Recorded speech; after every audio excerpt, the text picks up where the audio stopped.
Welcome, everybody, to Who's Your Band. I'm your host, Jeffrey Paul. I'm joined by Sean Morton. How are you, Sean? I'm wonderful, Jeffrey. I'm still coming off the high of Thursday night, which we'll get into.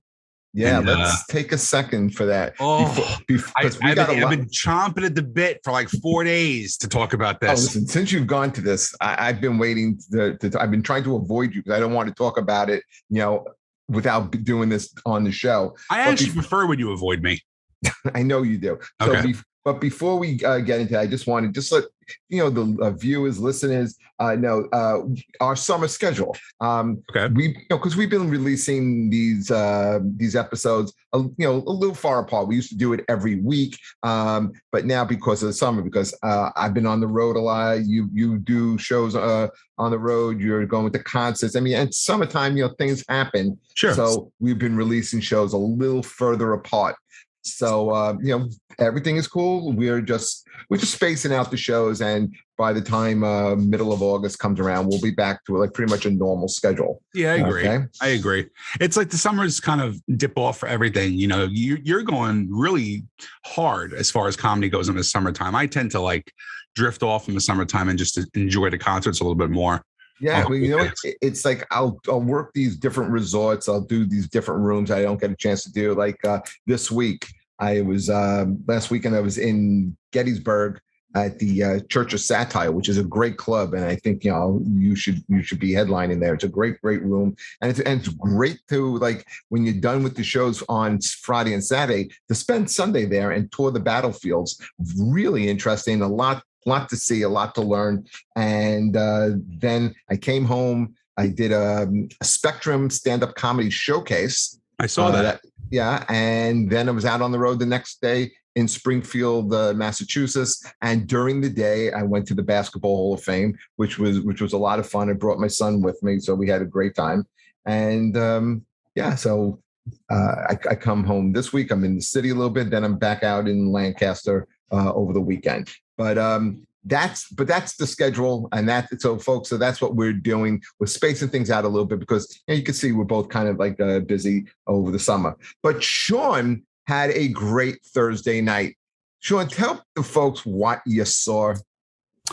Jeffrey, first of all, I wasn't a common person who was sitting in a normal seat. I was sitting in a suite, which was beautiful, with my cousin, who is one of my dearest friends in the world. She's like my big sister. Did your wife go with you? No. Just me and my cousin Tara. It was a great time. We went to see New Kids on the Block with En Vogue, Salt and Pepper, and Rick Astley. Salt and Pepper? Salt and Pepper. Let me just say one thing. Salt looks like she ate a lot of sausage and peppers. That's all I'm going to say. I will tell you, the thing I liked the most about the show, it's something I never saw before.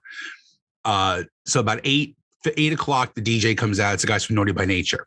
Okay, so they're doing a DJ set, doing the little clips of songs, and everybody's dancing, blah, blah, blah. So 8:20 starts, the lights go out, and New Kids come right out. So I'm like, all right, this is kind of weird. I didn't understand why they were doing that. They did 5 songs. Now, was it all the original members? Everybody's original. Yeah. The only person that was not original, there was one from En Vogue that's not in the group anymore. And then Spinderella from Salt and Pepper is not in the group anymore. No Spinderella. No Spinderella. No, it was hard to. That's not really Salt and Pepper, is it? Well, it's Salt and Pepper was there. You know what I mean? So, New Kids. But all the original New Kids? All the original New Kids. So 5 songs, they start. I'm like, well, this is kind of weird. They opened the show? Yeah, if you'd stop fucking cutting me off, I could explain to you. I have a lot to ask on this, Sean. All right, so let me talk. So they do 5 songs, walk off, En Vogue comes out and does 2 songs. Walks off, Rick Astley comes out, does 2 songs. Walks off. New Kids come back, do 4 songs. Hold on a second. Stop. Yeah. Rick Astley. Yes. He has 3 major hits. Yeah, he did all 3 of them. Okay. Is there a band? No, it's all to track, which is why they're able. I can't take this. No, which is why they're able to do, to go off and come back, Salt and Pepper comes out. It could have been a house band. No, it was perfect the way it was. You could tell that they really did their time, synced up timing for everything. Was great. How did Rick Astley sound to you? He was the best of the whole night. Because he was a very interesting guy, where I think he was 27 years old and he retired because he just kind of got burnt out from the music business at such a young age. But he was phenomenal back in the day. He's so good that what they did was, obviously he does Together Forever, Never Gonna Give You Up, and Cry for Help. It's some other song. I forgot what he did. It's Gonna Take a Strong Man. Something like that. It's a great song. I love it. The encore was Rick Astley also doing Never Gonna Give You Up again, with everybody coming on stage and singing it, which I thought was awesome, considering the fact that it's probably the biggest song out of all four of those bands that are on the bill. Are they bands? Artists. Is In Vogue a band? They're an artistic group. Like the Supremes. Were they a band or were they a girl group? They're a group. They're a group. They're not a band. I'm not on yet. We're gonna get to our guest. Our guest is I want to introduce him. I want to introduce him tonight. So let's bring him in because let's continue this conversation with our guest. Yes. So not only is a close personal friend of mine, number one, which I wouldn't brag about if I were him. He is also the morning DJ at WKNL 100.9 in Connecticut, which is a great station. I was very happy to help him one time and jump on the air for a few minutes. He also has an amazing TikTok channel, which, again, I am not a TikToker by any means necessary, but he has a very nice following on TikTok doing a music show. My good friend, Franco Carofano. How you doing, buddy? Okay, Sean.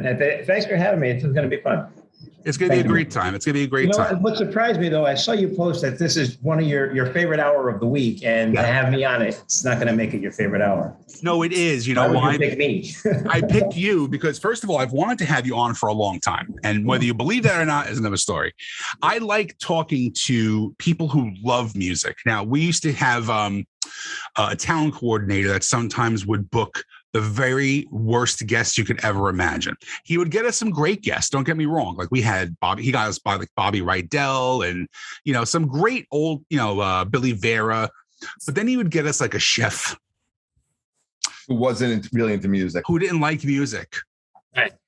So it was kind of weird. So I like to have people on who have a passion for music. And even if it's just for one band, I don't mind that, but you are you're probably more intelligent with music than I am. And that's sheerly because you're so much older than me. That's the only reason why. I did want not to change subjects, but New London, Connecticut, our claim was Dawn from En Vogue was from New London, Connecticut. She was in the vocal group early. Oh, okay. I didn't know that. Yeah. Dawn Robinson was from New London. Very cool. Now, when did you actually break into radio? Like, was this like your goal and dream in life? Like when you were after fire was invented. Yeah, pretty much. I wanted to be on the radio since about, back then we called it junior high school. It wasn't middle school. So like around 7th or 8th grade, I decided I wanted to do radio. And I ended up going to broadcasting school my junior year of high school. Connecticut School of Broadcasting? I did. I went there. That was in... I graduated. So 1977, I went to broadcasting school on the weekends. Yeah, I was one. At the time, I was like really into rock music, like album rock music. So I was listening to WPLR, which was the monster. Back then it was called album rock format. But I also, not as eclectic as you, but I was the kid who went to see Led Zeppelin, but also liked listening to the Carpenters. So I had a very wide range of what I liked. But what I knew was because of my personality, my energy, I wasn't going to be a very good rock jock. I needed to be on a station with energy. So I really started listening to the top 40 DJs, Dan Ingram mainly. And you must be familiar with Dan Ingram being from... I do. Right. And I think Ingram single-handedly is responsible for most of the DJs my age that went into radio. We were like, wow. So I started hanging out at a radio station in New Haven, and I didn't know at the time that I was witnessing amazing radio. It was called 13 Waves, WABZ. It was one of the last top 40 AM radio stations. And I went in there, and they took me under their wing, and I was like their intern, and that's how I broke in. So my first actual on-air job was in 1978. When I was in high school, I was doing overnights at a radio station in Waterbury. I lived in West Haven, so it was like a 40-minute drive. And then I would leave the radio station and go right to school. during my senior year. Wow, that's cool. You were in high school? I was in high school when I was on the air, yeah. Oh, wow. And so that's where I started. I started at WWCO in Waterbury. You were getting paid? Yeah. Awesome. I didn't know that. That's a hell of a job for a high school kid. Yeah, high school senior, yeah. Did all the girls like you? Huh? Did all the girls like you? You had to be like a little did all the girls like you? Had to be a little bit they of love me, sure. You're a celebrity. Right here. No, it was more for me. It was just the fact I couldn't believe I was on the radio.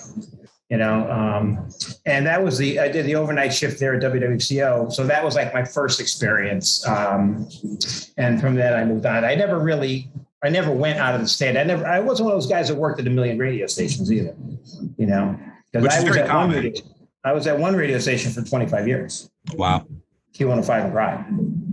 That's very uncommon, because a lot of times you're bouncing around from New York to Chicago to LA and then back to New York. And I had those aspirations of being the night guy in Z100 or going to LA or whatever. But, I had a family, and when I got the job at Q, I kept getting promoted. So I started as music director. At one point, I was general manager. So I had gone, that whole length of the gambit there. Were you still on the air? I'm on the air. I do mornings. It's an 80s station.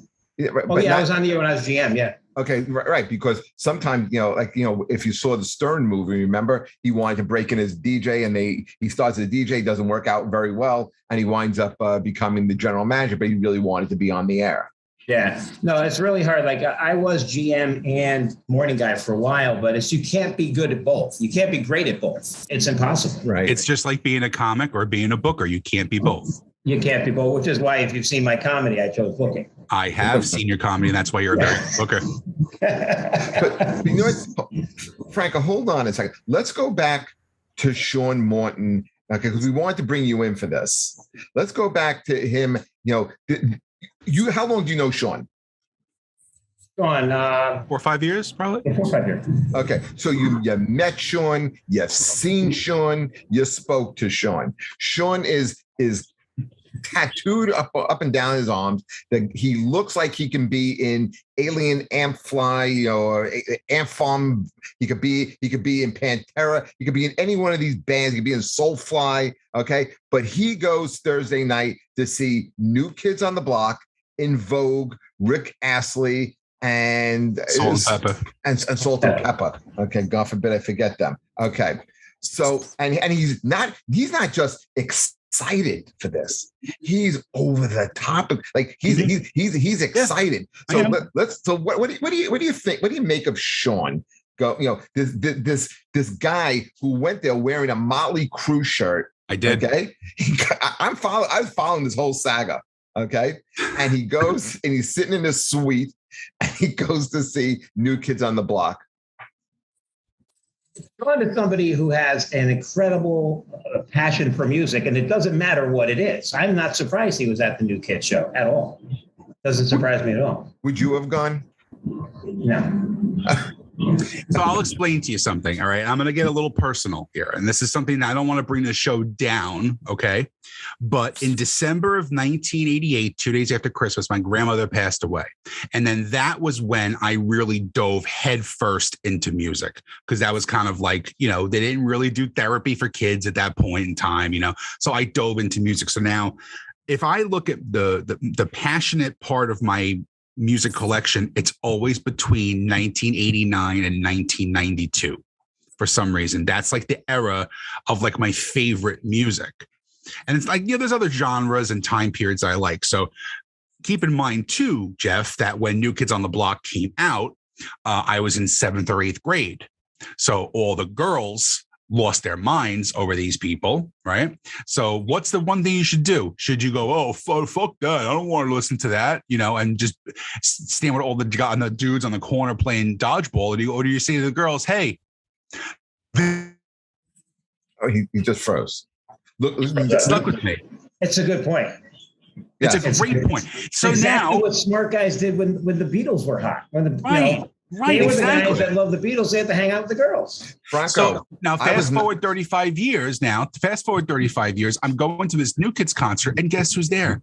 It's all the soccer moms who are my age.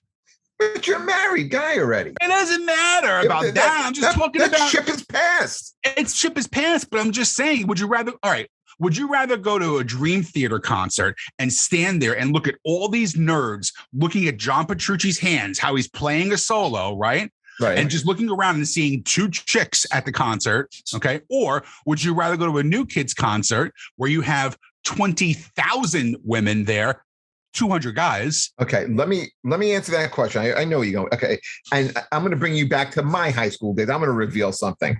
All right, I remember being at a party. I was this guy. I was a guy who had long hair, and I used to play the drums in a band, and I was obsessed with Black Sabbath.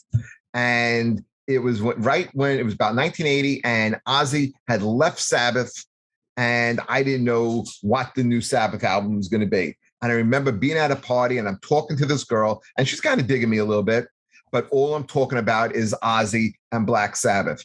And then she just said to me, she goes, "What the hell is wrong with you?" I mean, I didn't talk about anything. I wasn't trying to look. I was just like lamenting, like, what's this new Sabbath album going to be like? Is Ronnie James Dio going to be any good? What's going to happen to Ozzy? Is he going to come out with anything good? This was before Blizzard of Oz came out that summer. And that's all I talked about. That's all I talked about was Ozzy. Right. And 70 years later, he's got a new album coming out in friggin' September. It's great. The first song, the first release with it's hard. It's horrible. You don't like it? It's horrible. Oh, you're he should an idiot. never have done this album. He should never have done this album. But anyway, continue. You know, as a programmer, when I programmed radio, it was a top 40 or CHR. I remember when the Backstreet Boys came out, no one knew who they were. And we had them at a car dealership and they were singing a cappella into the intercom. I mean, that's what these people did to break. They would do whatever it took, you know, in the early days. I like them. Same for New Kids. But no, I wouldn't have gone to, I had plenty of opportunity to go to New Kids on the Block. I live right near Mohegan Sun Arena. And as Sean knows, I'm able to get tickets, but that's another conversation. But that's just not a show I'd be interested in going to. I do like Rick Astley. Yeah, you know what it was? It's like I love to go to any show at this point, but I'm also going to shows now. One of my main things I'm doing is I'm trying to go to concerts where I don't know if the person's going to tour again. So like last week, I went to New Kids on the Block. Next Saturday, I'm going to see Elton John. The week after that, I'm going to see Rob Zombie and Mudvayne and Static X and Power Man 5000. And then the week after that, I'm going to see Incubus. So I'm all over the place when it comes to concerts. And then the week before New Kids, I went to go see a band called the Mavericks. I don't know if you've ever heard of them. Yeah. They're like a Tejano Tex-Mex kind of country rock band. So yeah, I'm all over the gamut. And you know what, dude? This is how I think about it. We have went through, I was talking about this the other day. In our time frame, I still think the two biggest events that have happened are 9/11 and this pandemic. Absolutely. And, you know, coming out of this pandemic, you know, there's still people getting sick and blah, blah, blah. But, you know, we are pretty much out of it at this point. You know, there was a point that I didn't know if you ever go to a concert ever again. You know, it's just the truth. I never knew if I was ever going to see my favorite bands ever again. And that to me is a devastating thing when you think about it. So I am jumping at the chance right now to see any concert that I possibly can, that I want to go see. And, you know, it doesn't matter if you like certain bands or certain genres or whatever. Last year, my favorite concert of the year was Luke Combs. He's a country guy. It was the best show of the year, hands down. You know, and I'm a huge country guy, but I like a lot of it, you know, and I don't have a problem, you know, defending going to New Kids on the Block. I'm going to go next year without question. I'm going back to see them again. You'll go see them. Really? I made a promise to my cousin that every time they come around, she never has to worry about asking her husband to take her to the concert. I will take her every single time. You know what you want? You're a motorcycle guy at a moped band concert. No, I'm just diverse. I'm a sweet boy who likes all kinds of music. You're not a sweet boy. My Franco will agree with me with that. I know that you have very eclectic taste. I was not surprised. Like I said, when I say you're going to New Kids, I'm like, oh yeah. Yeah. See, he understands me, Jeff. This Now, is a real friend. Have you seen Elton John before, though? No, I've never seen Elton John. Okay. No, which is why I bought the tickets. You have to see him. Yeah. Well, back in the day, I when he was doing the tour with Billy Joel, I worked that tour. I wasn't really that into, face-to-face tour. Yeah. Yeah, I wasn't really that into it, but growing older and you start listening and appreciating, of course, I'm going to go see it. Without question, I'm going to see it. I mean, think about it. I mean, and Franco, you could probably help us out with this, is if this is really Elton John's last tour, and I believe it will be, who's the next guy that picks up the torch? Who's the next Elton John? Like who's able to fill arenas like him? Singer-songwriter. I have the answer, but I want to see what Franco's answer is. I have to really think about that. You go first. I had to think about it. Ed Sheeran. I knew you were going to go there. Ed Sheeran. Does he have the catalog of music? I don't know that he's next Elton John. No. I'm like, again, this is going to be 10, 15 years from now. I said this before too. I'm a huge David Bowie fan. I absolutely idolize him. I have a gigantic David Bowie picture in my dining room. Harry Styles is the next David Bowie. I was going to say Harry Styles. Styles. He is hands down the next David Bowie. He's an inspiring classic artist. He inspires Stevie Nicks. He's amazing. Inspired by him. He is absolutely amazing. But Ed Sheeran without a question. And I saw him at the Barclays Center in Brooklyn. Now, have you been there, Franco? Big arena. It's kind of like the TD Arena in Boston. Okay. It was just him with an acoustic guitar and his pedals and a loop machine. And when I tell you he had 20,000 people right in the palm of his hand for the entire show, I was blown away. And to this day, it's still one of the 5 best concerts I ever went to. So yeah, I think he is definitely, once he incorporates a band. Does he have the hits? Oh my God. He's probably the biggest hit maker behind Taylor Swift at this point, I would say. I'm not really up on the hits anymore. Like being on an 80s radio station, it's kind of cool being on an 80s station because I'm playing the songs that I played when I had to pick whether or not they were hits back in the 80s when I was the program director. So between that and on TikTok, I'm always doing either 60s, 70s, very rarely 80s. It's mostly 70s. Yeah. So I don't. I've asked you to send me ideas of bands to listen to, and I want to start broadening my horizons on the newer music. What I'm going to do is next time I see you, I'm going to put a bunch of stuff on a DVD. Yeah, so that way. Cool. But I can't even introduce that. I call it my community. I introduce anything like that to my TikTok community, and it's going to be, well, that's not James Taylor. James Taylor's. Right. I mean, it's like we're so stuck in our ways, old dinosaurs. They have no. It's like they won't listen to anything else. Yeah, I get it. So it's funny because I wanted to do a new music feature once a week on my TikTok, but I'd lose followers if I did that. Yeah, you have a great genre and a great market that you're appealing to, which I think is it's awesome. Well, it's really awesome. But I'm definitely Ed Sheeran. I would say.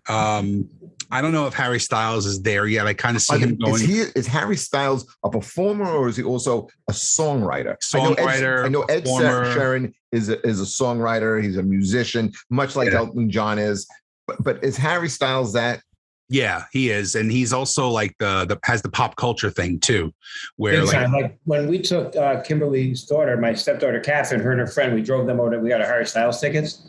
And she was like, everyone's going to be in bell bottoms. Everyone's going to have a scarf. And they do. They go there all looking like Harry Styles, dressed like. It was almost like when Madonna, everybody dressed like Madonna. It was a whole pop culture thing. And that's what's going on with Harry Styles. Yeah, that, or I would say Lady Gaga too. I would have to add Lady Gaga into that mix. I love her. She's fabulous. One of the best experiences of my life was going to Vegas to see her because she has the residency out there. Yeah, cool. I caught 2 shows in a row on a Friday and Saturday. The one show was the just her and the piano, and the second show was the full band.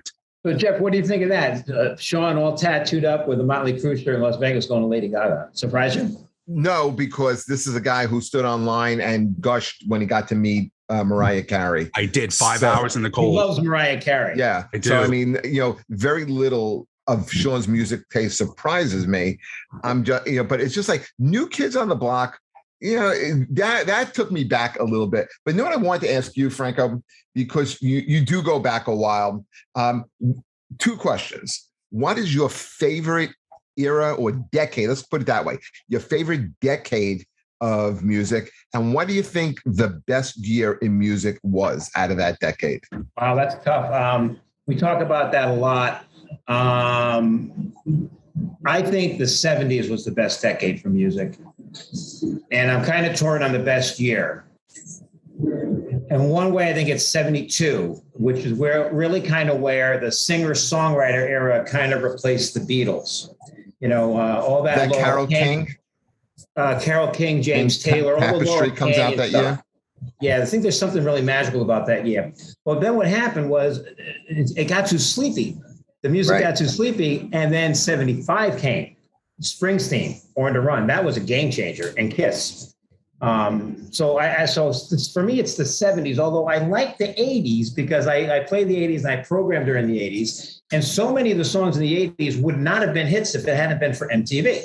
Right. They broke a lot of the records. But to answer the question, I'm bouncing all over here. If I were to say a decade, my favorite decade is the 70s. But Franco, what do you think about the year of 78 when you have Van Halen's debut album, The Cars?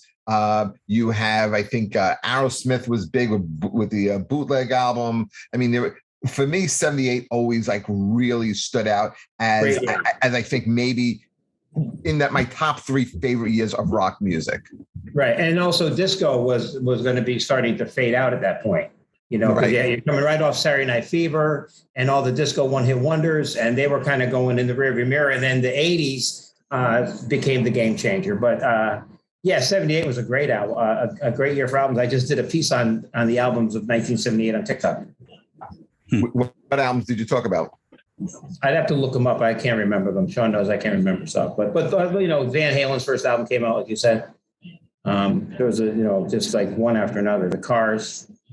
I think 1991 is also a very solid year for music too. If you look at it's a weird year for music. No, it's really not when you think about it, because just in that year alone, you have Nirvana's Nevermind, you have 10 by Pearl Jam, Bad Motorfinger by Soundgarden, both the Use Your Illusion records from Guns N' Roses, one of my favorite albums of all time, The Low End Theory by A Tribe Called Quest.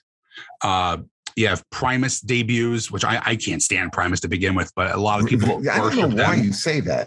Oh, they're horrible. They're just horrible. Disgusting. Ozzy's No More Tears comes out. It's a great year for full albums for me.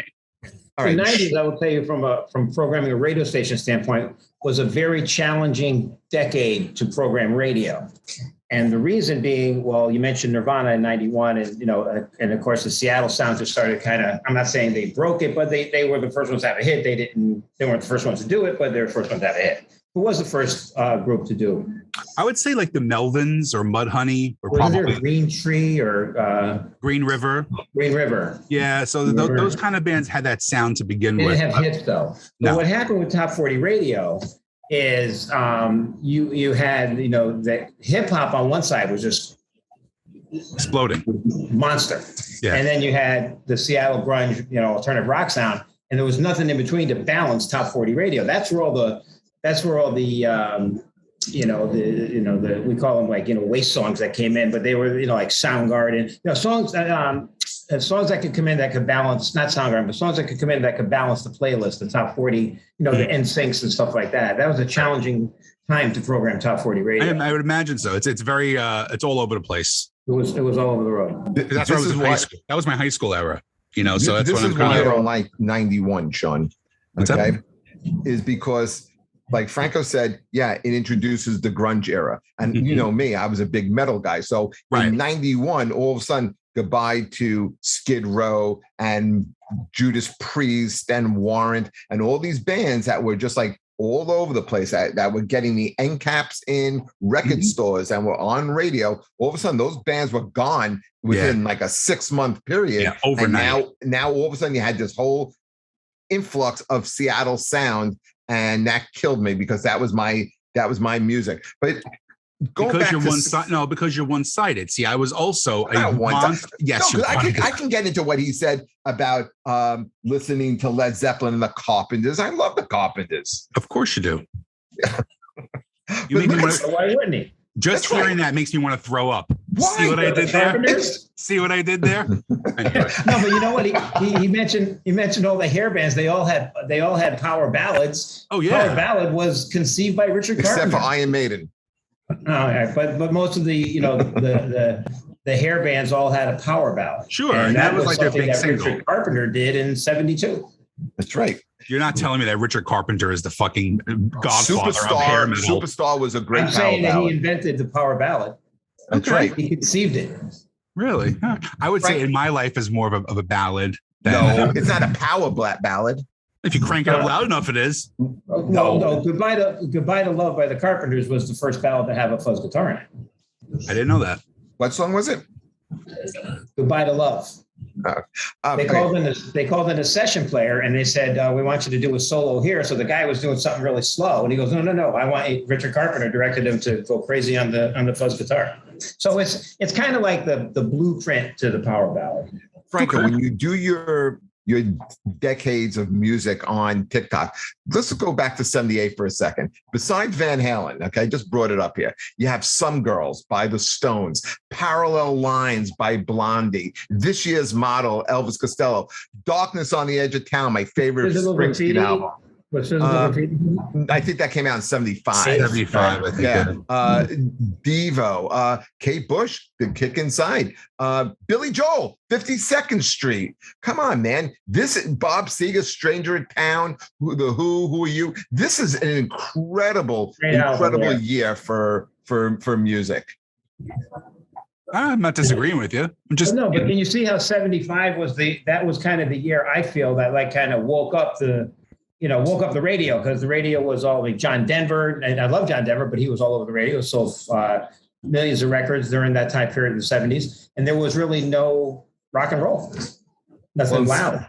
In 75, it's 75, it was great. Like we said, Physical Graffiti, the best Pink Floyd album, I think, Wish You Were Here came out. Queen, Night at the Opera, Born to Run. This is a great year as well. Yeah. Toys in the Attic. Oh my God, this is so good. This is such a good year. Sabotage.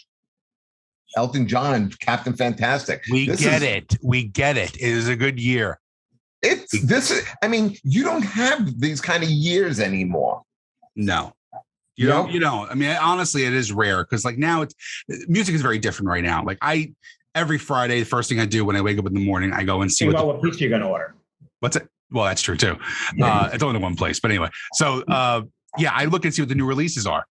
And that's been like my habit for the last 25 years. You know what I mean? So I'm always constantly looking for something new and something different to come out. Like I'm one of the concerts I'm really most excited for that I have about 13 concerts lined up is Post Malone.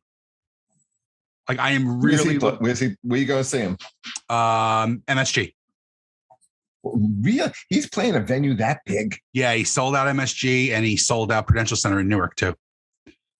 Very big. And he's a great dude too. He's a very genuine person. You could tell right away. What's your concert budget? I mean, let's talk about ticket prices for a second. Exactly.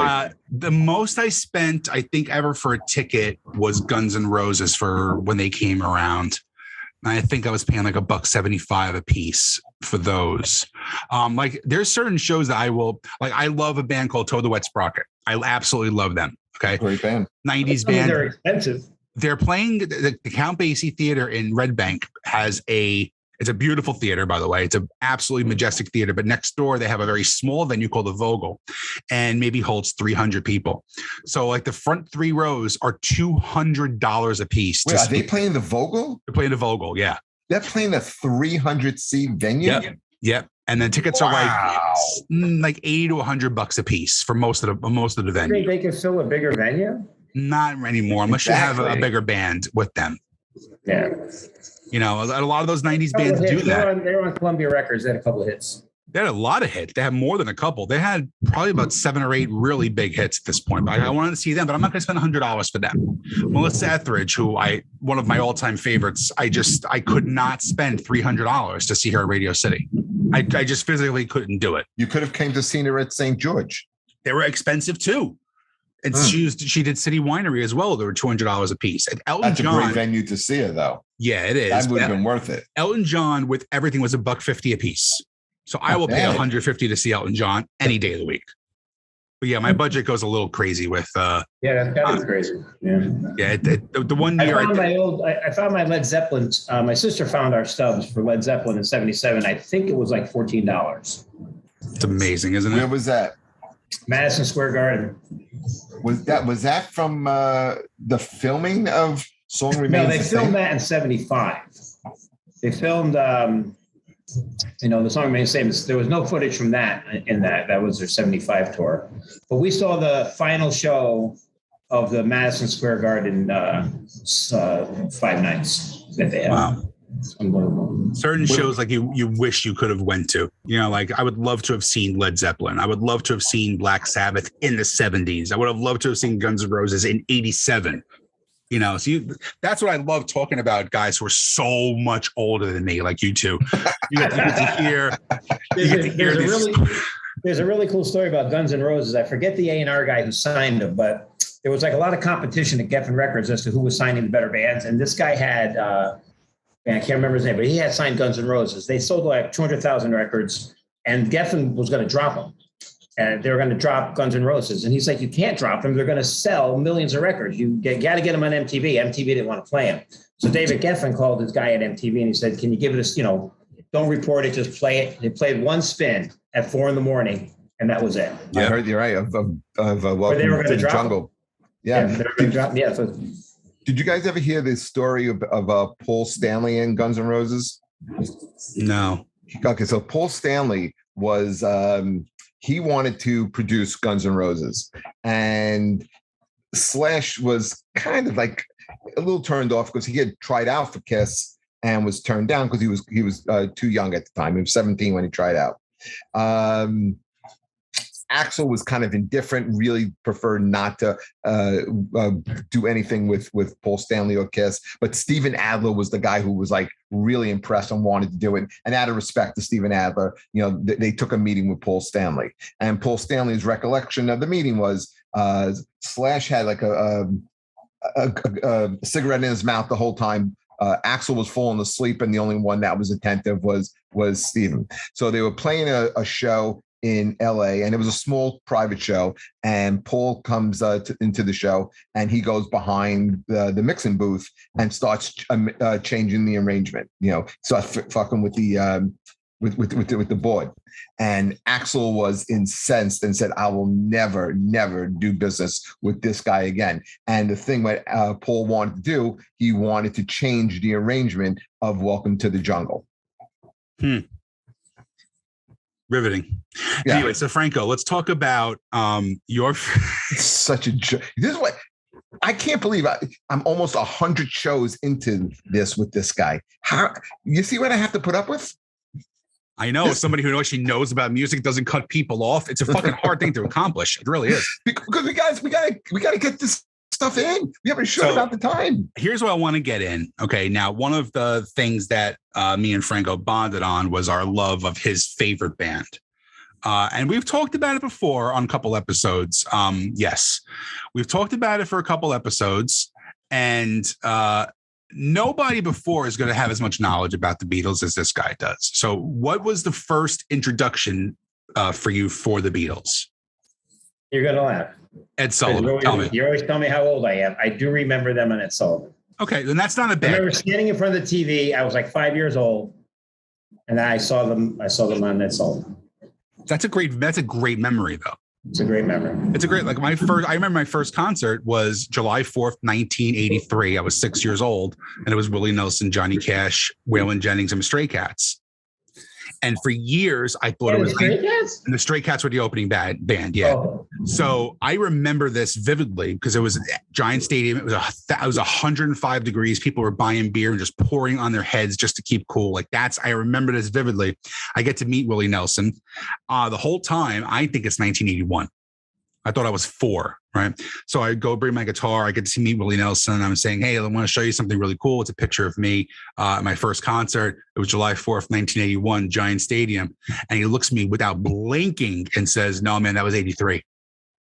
And I went, what? He goes, yeah, 81, 82 for July 4th. We were in Texas. 83, we came to Jersey. And I go, with all the pot you've smoked in your entire life, you vividly remember one show from 1983. He goes, I don't remember all of them. Where was that one? But I remember that. So like those memories, I don't make fun of like age and stuff like that when it comes to a memory like that, My mom always told me she went to see the Commodores when she was pregnant. And as soon as the music started, I would not stop kicking the entire time. That was my first introduction, I guess, to music. Riveting. No. You fucking dick. So seeing them as seeing them on TV at that point, then listening to them, as I was growing up, my brother, who introduced me to a lot of music, including the band and the whole singer-songwriter era as I started to get older. But I was in a Beatles fan club, and we had to take a test to get in it and stuff like that. Wow, really? Yeah, it was just some guy in the neighborhood that did it. And then what kind of? I just saw The Last Waltz for the first time, by the way, like 3 weeks ago, and loved it. Absolutely loved it. I actually downloaded the whole band discography. Yeah, have you seen it? Have you watched it? I'm sure you've seen it, right? You asking me? The Last Waltz. Yeah, Scorsese directed it. Yeah, he's got a personal connection with Martin Scorsese, by the way, Franco. He was in The Irishman. I don't know if you know that or not.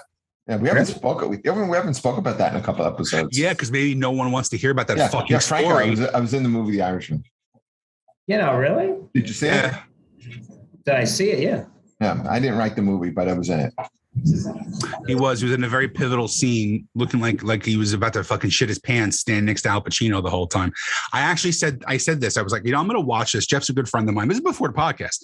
Jeff's a friend of mine. I'm going to watch this movie. And at 7 hours in, when his scene was on, I've done 3 scenes that made it. The first scene at 7 hours in is what I'm talking about. I'll never watch that movie again. It's a great movie. Horrible movie. Well, that's why we won't go see the Elvis movie. I'm going to get a digital download so you can watch it. Yeah, in pieces. But like when I love Peter Jackson's Get Back came out, you could ask him. I literally waited for it to go on, and I watched it bang bang bang 3 days, 3 in a row. I don't know if you're a fan of horror movies, but I will tell you, I watched a horror movie the other night that was probably one of the scariest movies I've ever seen in my entire life, called The Black Phone. I don't know if you've seen the advertisements for it, but these people, I know these people lose their regular phone. They have to use like a rotary phone, and all kind of a mayhem ensues. Like an old Twilight Zone. He's a comic, by the way, Franco. Don't ever judge him by that last fucking attempt at humor. Anyway, but yeah, very scary. So anyway, getting back to the Beatles. What was the first Beatles album that you bought? Pepper. Really? That's it. And did you work backwards? Yeah, I worked backwards. No, I didn't have to buy them. My brother had them. Oh, okay. What is your favorite era of the Beatles, too? Even though it's only 7 years, do you go pre-Pepper or post-Pepper? It's hard to say. I mean, I like the early stuff, but I would say the brilliance of Pepper and on is where I like them the most. Yeah. Rubber Soul, Revolver, do anything for you? Rubber Soul was a game changer. No Rubber Soul, no Pet Sounds, no Pepper. That's argued all the time. That when Brian Wilson heard Rubber Soul, he's like, I got to do something there. So they're all game changers. I like them all. And what about the White Album? You don't like the White Album, huh?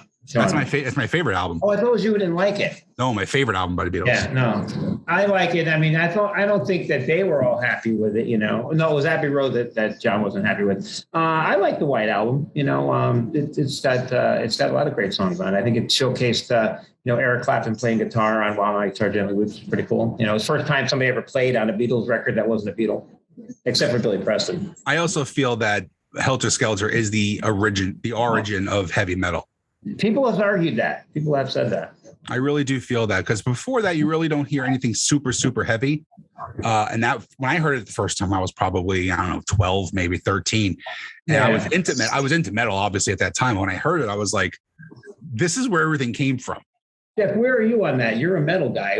What's your view? I hate to agree with him, but I think he's onto something there. What I'm impressed with the Beatles is just the depth of their songwriting. And when a song that I just absolutely love, I just think it's one of the most beautiful songs ever written in my life. Yep. And how old they were when they wrote that song. And then when you compare it to like songwriters of this era, You know, Lennon and McCartney to me are the Mozart and Beethoven of that millennium. You know, they were just. He wrote when I'm 60. He wrote when I'm 64 when he was 24. Right. I mean, it wouldn't even make my top 20 Beatles songs. Right. But when you talk about In My Life, to me, when the Beatles started writing about what their life was rather than what they wanted life to be, you know, like all the earlier stuff, In My Life was a song that people challenged John, write something about your life. And that I think was a turning point in their songwriting. In My Life. It's just so deep and so phenomenal. And I had just gone to see a show a couple of months ago. It was 50 years ago today. And this was Todd Rundgren, Christopher Cross, Jason Schiff from Chicago, Badfinger, Denny Lane was all in the band. And they were doing Revolver and Rubber Soul, and Rundgren did In My Life, and that was just who really, sponsored that fucking tour? Metamucil and fucking AARP. I was one of the younger people. Here, I'll show you something from that tour. Oh God! All right, Adam, mute his fucking microphone. Kick him off the show right now, Adam. He's away from the computer. And what is this, Jeffrey? It was at the St. George Theater, and this is a poster from the show, autographed by all 6 members: Todd Rundgren, Christopher Cross, Jason Schiff, Badfinger, and Denny Lane. And let's say if you're ever hard up on cash, you probably get about a good $10, $15 on eBay for that. The frame cost me more than that. Exactly. Yeah. I don't know, man. To me, though, go ahead, Franco. I'm not to say I'm jumping here, but when you mentioned Chicago, Terry Kapp, the guitar player, came into my head. Where do you guys stand on Terry Kapp as a guitar player? I think one of the best. See, I don't go deep with Chicago. Jeff loves them, and I don't hate this band at all. But I'm one of those guys who only heard them from the '80s on. Okay, so like the Hard Habit to Break, the Peter Cetera era, like that's only Chicago. I really look Cetera away. Is an original member. Well, Look Away from Me is an amazing song. I absolutely love that song, but I don't know the older stuff. I really don't. No, but when you get into like that early '70s Chicago, and you hear that guitar lead in 25 or 624, when Franco talks about a game changer, that's a game changer. I mean, if he would have lived, we would have been talking about Terry Kapp in the same breath that we talk about Mark Knopfler and Eddie Van Halen. Okay. He was just way ahead of his time. It was just incredible, that voice, but his just the way he made that guitar talk during that song. And it wasn't just that song, but that's the song that kind of like stood out to me and really said, I will be a fan for life. I went to go see them, and they performed the second album, which is kind of like a jazzy album. And that was also really, really good. Peter Hendricks was being really generous, but when he was asked, how does it feel to be the greatest guitar player ever? And he said, you'd have to ask Terry Kapp that question. But I think he was being generous because he said that about a lot of people. Did he say that about Mike Nesmith? Did he say that about Michael Nesmith when he opened for the Monkees? They were friends. Yeah. They were friends. I talked about that the other day on TikTok. It's like some of the matchups, like having Jimi Hendrix open for the Monkees. Who was the promoter that thought that would be a good idea? Right. Another one of my favorite bands. I love the Monkees. Absolutely love the Monkees. Did you ever see them? No, I never did. I met Mickey Dolenz one time, and he was a raging asshole. Asshole. Yeah, because my old manager at the time decided he wanted to do like a spoken word thing with like 60s and 70s music acts. So then he books Mickey Dolenz and Peter Noon from Herman's Hermits. So he gives me tickets to go. There was literally 27 people in this place, and it was a huge arena. So we go backstage, and he introduced me to Mickey. And I'm like, Mickey, just want to let you know, I'm a huge, huge fan. I don't fanboy out a lot, but the TV show was great. I loved all your records growing up, even the newer stuff. And he just went, and that was it. He didn't have any they were in. Yeah, he was really standoffish. Then I go to meet Peter Noon. My old manager introduces me. He goes, Peter, this is Sean. He's one of my clients. He's a great comic. I want to introduce you. He goes, you're a comedian. What kind of drugs do you have? And that's exactly. And I said, I don't do drugs. And he went, "You've broken my heart," and he walked away. I like how did you like the way he kind of went in and out of the accent there, by the way? He started off in a British accent, but couldn't commit to the character. Yeah. But it's hot in my basement, Jeff. That's what it is. It's such a cool story on how Nesmith got control of the Monkees music. Being Monkees fans, you know that, they finally got control of the music, and that was, all due to Nesmith and Tork is kind of constantly fighting for it. Now Mickey's the last standing one. Yeah, it's a shame. I mean, he basically almost punched out Don Kirshner, because Don Kirshner picked all the songs for the Monkees and the background singers and all that. Nesmith was a true. I mean, he created MTV. He's the grandfather of MTV. You know that. Most underrated band of the 70s. Who do you think it is? Underrated.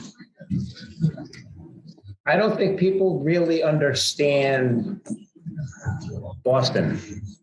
I think Boston was underrated. Why them? That's a great pick, but why? It's the best debut album ever. No, it's not. Yes, it is. No, it's not. You're going to say Guns N' Roses album, right? Yeah, but it's right up. It's right up there. But yeah, I still go with Appetite, but it's a good record. And I'm not a huge fan of Boston, but that's a solid record. Yeah. I want to hear what Franco. Why? I'm very curious to hear why. I just didn't see a lot of there's not a lot of love for it when it came out from the people that I was with, the people that I circled with. They liked maybe one or two tracks on the album. Most people that I knew weren't crazy about Boston, and I had to really pitch it to them all the time. What a way to die, though, huh? Oh, Fred Delp. Oh my God, that was. I mean, listen, you want to off yourself. Whatever. That was a great friggin' way to do it. I mean, you bring a friggin' a barbecue into your living room and you seal off everything and you turn the gas on. Like, here's my thing. Why would you bring a barbecue in? Don't you have a stove? I don't get that. I never understood. It has to be a gas stove. Yeah, exactly. Oh, maybe he had an electric stove. I think you just dude, I've been thinking about this for 20 years. I guarantee you just solved my dilemma right there. Franco, what do you think about Kansas in the 70s? I like Kansas a lot. Again, underrated, I think. So do I. I thought they had a deep catalog. I don't know. I consider what underrated is when it doesn't not getting a lot of the airplay, not a lot of attention, getting bad reviews, that type of stuff. But I liked Kansas. I think the 90s had a lot of bands that I felt were very underrated. Like I mentioned Total Wet Sprocket before. I think they were. What did you think was underrated from the 70s, Jeff? That I think underrated from the 70s. I think Kansas was. I think another band that doesn't get enough love is Styx. I think I think they're a band that should be in the Rock and Roll Hall of Fame. When you look at what they did in the 70s, the album what was the big one with "Come Sail Away" on it? Grand Illusion. Grand Illusion, yeah, great album. Followed up by Pieces of Eight, which was a great one. I mean, they had a lot of really good music. So I'm gonna go with a band like Styx. I'm going Thin Lizzy. I just talked with Kimberly, my wife, about she hates Styx. And who is it, Kim? You hate Styx and Journey, right? Kim does not like Styx. Which is why I get along with Kim. Why? Well, Journey, they kind of different incarnations of Journey. They were a progressive rock band. Then they wind up getting Steve Perry, and then they really become more of a pop band after, I think, Infinity. What about Steve Winwood? Is he underrated? I think he is. I think a lot of people underrated. He's right where he should be. Know him. Huh? He's right where he should be. Really, I think he's much bigger than he should be. I don't think he's talked about enough. I mean, he started when he was 8 years old. He was 15. He was, he was performing live, and Spencer Davis Group. He was the Spencer Davis Group. If we're going to talk about artists then who don't get talked about enough when you bring up that conversation, what about Stevie Wonder in the 70s? I mean, he has a couple of masterpieces. Songs in the Key of Life. It was such a diverse album. That's probably a top 5 album of all time for me. Yeah. Really? Okay. Yeah, but when you bring up top 10 artists of all time, he's never even mentioned in the conversation. And you going back to being a teenage prodigy. Yeah, I hate saying it, but I got to agree with you. He really brought up a lot. He's brought up a lot in the R&B and the soul, community and stuff. But as far as mainstream, I have to agree with you on that. I want to ask your opinion on this, Franco. One of my all-time favorite songwriters. I just want to know where you stand on Jim Steinman. I think that was such a great pairing, Jim Steinman and Meatloaf, and I think that it was Todd Rundgren who really was the only one who got it after they chopped it. I think they created their own genre. It's almost like Harry Chapin, who, by the way, yesterday's the anniversary of him getting killed. But I can see his songs. It's like when I listen to Harry Chapin songs, I can see them. And I can do the same with Steinman. I can see those songs. And I think the two of them together was just phenomenal. I think Steinman was a genius. That's a great thing to say. You can see the song. I love saying the word sonic when I hear certain things. Like it's more of like a whole cosmic thing coming at you. But when you actually see the music, I love that. I really do. It's like I talked with Don McLean about American Pie. I interviewed Don McLean. And I was telling him, that there are certain songs that you can see. And that's one that just like is a whole bunch of things happening in the world. And it's all happening. And you can just kind of see it going on while you're listening to him sing it. Want to hear a story? When I was a kid, my friend told me his sister wrote American Pie, and I believed it. As a kid, I was selling fake Michael Jackson autographs, and I spelled Michael wrong. And it was in my handwriting.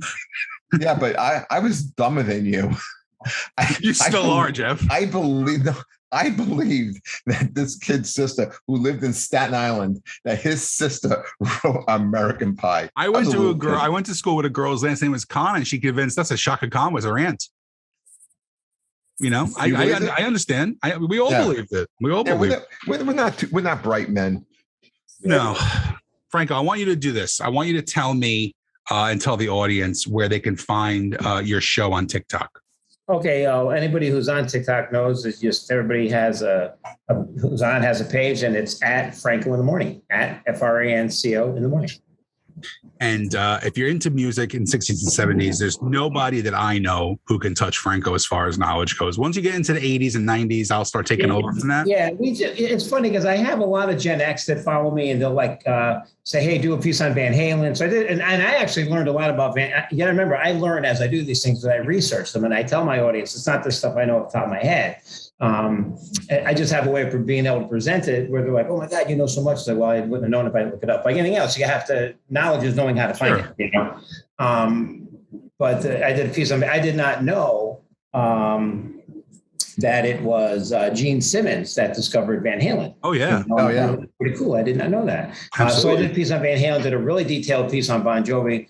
And sometimes these things can take up to 2 hours to do, Sure. And it's not all at once. Like I'll get the idea of who I'm going to do, and I'll start collecting photos and doing some research, and then, all in, it might be like 3 days over, over doing a little bit here and there, but it's probably sometimes 2 hours work for a detailed one. Like I did Laura Nero today. That takes quite a while. Oh, sure. Well, I got to tell you, I am very happy with having you on the show finally. I'm going to introduce something new to the show, which I did not talk to Jeff about this. I'm just pulling rank. I think what we're going to do is we're going to do a song that is extremely underrated, and we're going to give it to our listeners every week at the end of the show. And I'm going to start with this week. Jeff, you'll do next week. I found this song again after a long time hearing it with my mom in the car in the 80s. And I put on a Southern rock playlist on Apple Music, which is the greatest thing that I've ever experienced is Apple Music. It's a song called Third Rate Romance by the amazing Rhythm Aces. So if you haven't heard this song, what is it called? It's called Third Rate Romance by the amazing Rhythm Aces. Now, when you hear it, you'll say, shit, I heard that song. And you heard it about 30 years ago and you've never heard it again. So next week is your turn, Jeff. You're gonna pull one out of your ass. That's a song that you may have heard 35 years ago, but you haven't heard since. Also, before we wrap this up, I want to say this to everybody. So what I do when these episodes come out, I like to listen to them while I'm at the gym and I'm working out. And the last episode that came out that I was just recently listened to was the Kevin Downey Jr. episode. Mm-hmm. I got to show you killed it on that one. I was like actually laughing out loud. I was actually LOLing Franco. I was high as a kite that episode. Oh, that was so funny. I'm stone cold sober today. That was so funny. You killed it on that episode. Yeah, it was a fun one. That was a fun one. Props on that. Maybe you should get high. Maybe you should get high when you do the shows I book you for. That's so funny. Yeah, because the last one was 3 years ago. Yeah, it's been a while. Franco, thank you for having us coming on the show. Appreciate it. He's a lot of fun. We'll do this again, definitely. And do me a favor, don't ever book Jeffrey Paul for a show. You guys travel here together? I would travel with Jeff. Yeah, I would travel with Jeff for a show. Absolutely. Let's do a show. Let's do it. All right, guys. Hit the subscribe button, man. Nice to meet you, Jeff. Thank you.